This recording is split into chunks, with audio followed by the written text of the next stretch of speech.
Ayan guys, kain tayo. Nilapuhang ampalaya with malunggay. Yan. Para sa akin yan guys. Oh. Ito naman, request ni ate. Yan. Ito na yung ulam niya ngayon. Ano tawag doon? Giniling with patatas. Yan. Giniling na hubad yan guys. Saka ito. Yan. Ampalaya with giniling. Grabe no? Puro with giniling. Ayan.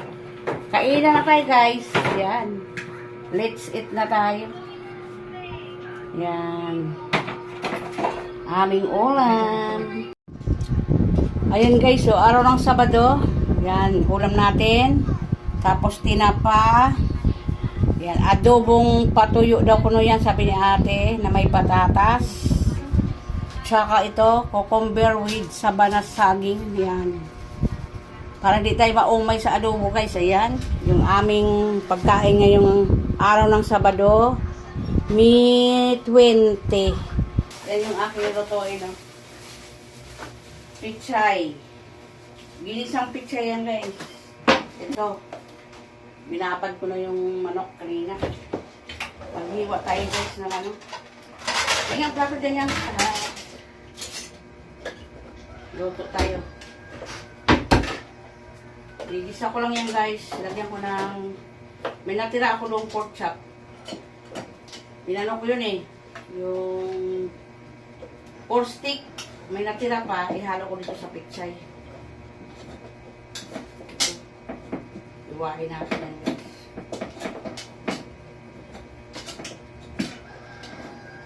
Kamusta na ang lahat? Umuulan. Yan daw, ginisang pichay tsaka piniritong pakpak na naman kami.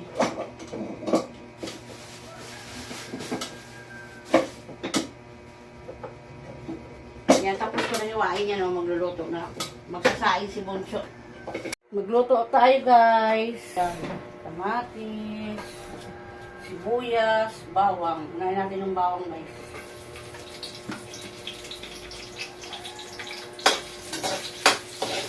Kamatis. Ilagay natin itong natira natin pork chop. Ininit ko ito kanila guys. Galing ito sa freezer. Sayang kasi. Lagay ko sa ano. Si ate kasi gusto niya may gulay palalo. Piprito na ako ng ano, aking pakpak. Oh. Pakpak na naman tayo. Walang kasawa-sawa na pakpak.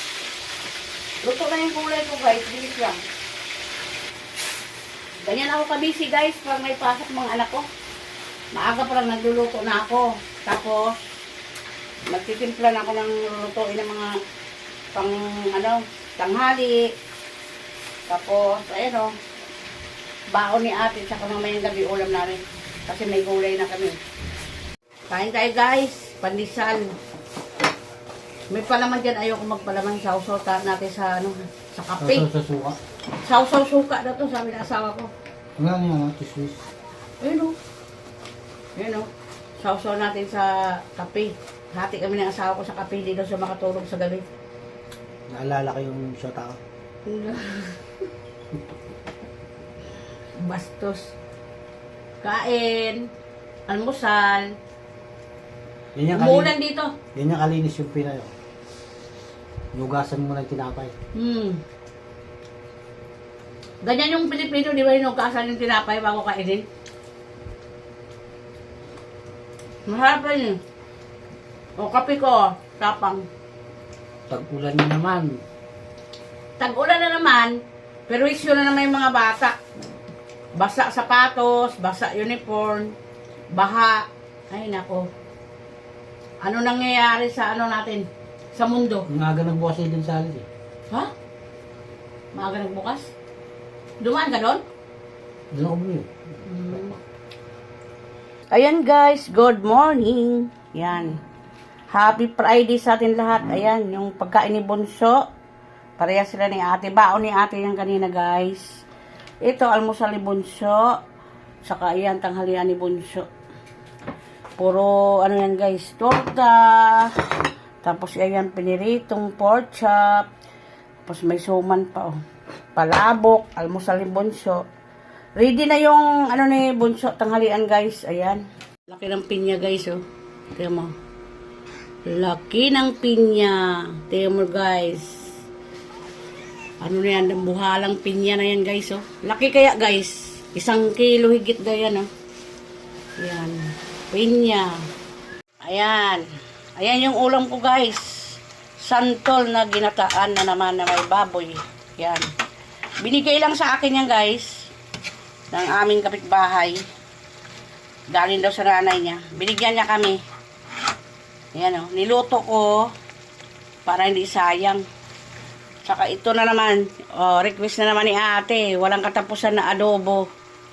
Yan yung pagkain ng mga anak ko. Adobo na naman yan, guys. Santol with pork. Pinataan ko yan, guys, oh. Naglalangis-langis yan. Binigyan kami ng aming kapitbahay. Thank you sa pagbigay. Maraming salamat po. Ayan. Santol na ginataan. Tapos, ito. Adobo na naman ni ate yan, guys. Aywan ko pa dyan kay ate panay adobo.